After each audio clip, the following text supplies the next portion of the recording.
बिस्मिल्लाहिर्रहमानिर्रहीम नहमदुहु व नुसल्ली व नुसल्लिमु अला रसूलिहिल करीम अम्मा बाद। आज के इस मुख्तसर से क्लिप में एक बहुत अहम सवाल जो अक्सर पूछा जाता है उसके हवाले से मुख्तसरन चंद गुजारिशात अर्ज़ करना है।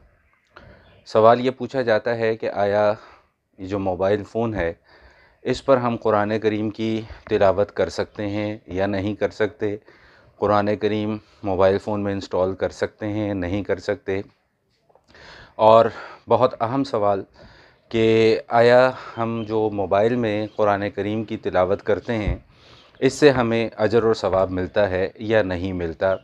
ये अहम सवालात हैं जिनके मैं मुख्तसरन से जवाब आपके सामने अर्ज़ कर दूं। सबसे पहली बात तो ये है कि मोबाइल फ़ोन में कुरान करीम का इंस्टॉल कर लेना ये बिल्कुल जायज़ और दुरुस्त है, और जब तक मोबाइल में कुरान खुला हुआ नहीं है, वो एप्लीकेशन बंद है, तब तक ये मोबाइल के ही हुक्म में है। और अगर कोई इस मोबाइल को फ़ोन को लेकर बैतुल खला में चला जाता है जेब में रख कर, या और किसी ऐसी जगह चला जाता है, तो उसका कोई गुनाह या वो कोई गलत अमल तसव्वुर नहीं किया जाएगा। तो पहली बात तो ये कि कुरान करीम का मोबाइल फ़ोन के अंदर इंस्टॉल करना ये बिल्कुल जायज़ और दुरुस्त है। दूसरी बात ये है कि कुरान करीम की मोबाइल फ़ोन के अंदर तिलावत करना ये भी बिल्कुल जायज़ और दुरुस्त है। अब इसमें एक बड़ा अहम सवाल ये पैदा होता है कि आया हम बावुज़ू होकर कुरान करीम की तिलावत करेंगे या बेवुज़ू भी कुरान करीम की तिलावत कर सकते हैं। तो उसमें पहले एक उसूली मसला ये समझ लीजिए कि ये इजमाई मसला है कि कुरान करीम को बग़ैर वज़ू के छूना जायज़ नहीं है। तिलावत तो आप कर सकते हैं बग़ैर वज़ू की हालत में, लेकिन कुरान करीम जो मुसहफ़ है, किताब है, उसको छूना बग़ैर वज़ू के जायज़ नहीं है। तो अब मोबाइल फ़ोन में भी उलमा ने यही मसला लिखा है कि अगर तो मोबाइल में कुरान करीम खुला हुआ है और उसका जो नक्श है, उसका जो अक्स है वो स्क्रीन पर आ रहा है, तो उस वक्त वो स्क्रीन के ऊपर जो नक्श आ रहा है या जो उसका अक्स आ रहा है वो मुसहफ़ के हुक्म में है, और उस नक्श को या उस अक्स को बग़ैर वज़ू के छूना जायज़ नहीं है। मोबाइल आप हाथ में पकड़ सकते हैं, लेकिन उस अक्स को बग़ैर वज़ू के छूना जायज़ नहीं है। तीसरा बड़ा अहम मसला ये है कि जी आया अगर हम उसमें मोबाइल में तिलावत करते हैं तो हमें अजर या सवाब मिलेगा या नहीं मिलेगा।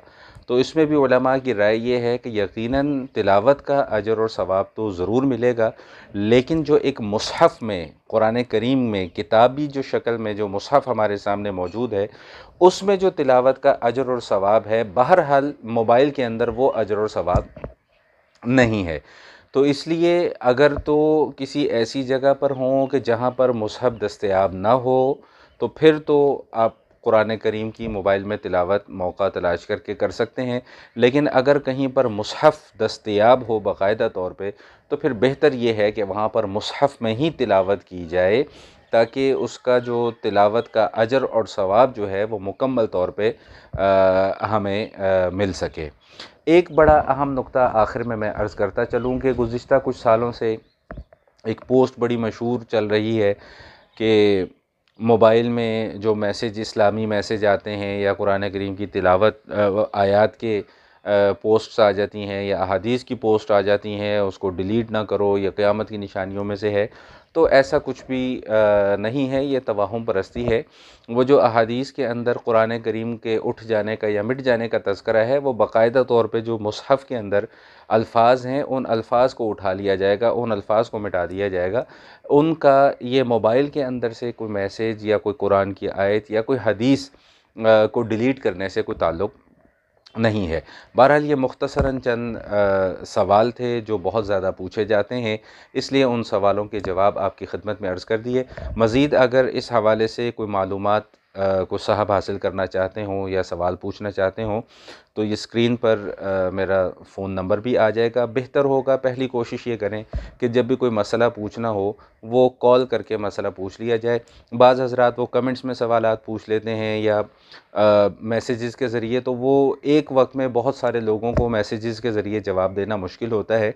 इसलिए बेहतर ये है कि कॉल के ज़रिए से जो है वो मसला पूछ लें, या फिर कि व्हाट्सएप के ऊपर अपना सवाल छोड़ दें। जैसे ही फ़ुर्सत होगी تو انشاءاللہ آپ کے سوال کا جواب دے دیا جائے گا۔